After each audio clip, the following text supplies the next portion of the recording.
Mapagpalang araw po sa inyong lahat mga kapatid. Ako nga po pala ay si Maestro Virgo, also known as Commander Saturnos Tornados, na isa pong divine healer na tumutulong sa mga tao ng libre sa gamutang espiritual. Sa ngayon po ako ay biktima ng isang tao na kilala na namin siya. Actually, nakareport na rin po ito kay Meta sa Facebook at na-on process na rin po sa NBI saka sa PNP para malocate yung tao. So ito po yung pinost niya na masasamang mga salita sa akin at sa ibang mga tao pa. Makikita niyo po yan sa taas. Yan po nakalagay dyan. I would like to say this to the other people, all of the people here in social media, to raise an awareness para maging alerto po kayo sa ganitong klase ng mga atake, ng mga cyber libel o cyber bullies na pwede po silang makulong. Yung mga taong ganito po, individual person na magrereklamo, pwede pong makulong yung nagpo-post ng mga ganito ng maximum ng 8 years imprisonment.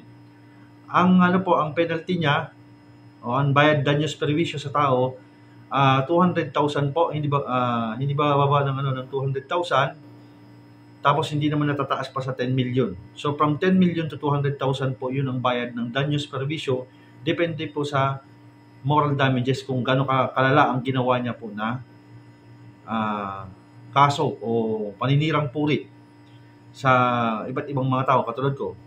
So on process na po yung mga ginawa kong aksyon, hakbang.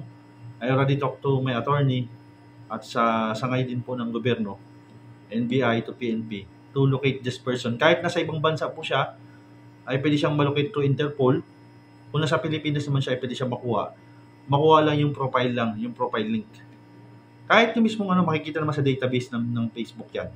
So maging aware po kayo, at hanggang maaari, umiwas din po tayo sa ganitong klase ng mga pwedeng mangyari na ganyan. Ingatan niyo po mga account niyo, ingatan niyo sarili niyo. Marami pong nagkalat sa social media, especially sa Facebook, na mga nagpapakalat ng mga masasamang impormasyon o hindi naman walang katotohanan ng impormasyon. So mag-iingat po kayo. Maraming salamat po at manindigan po tayo.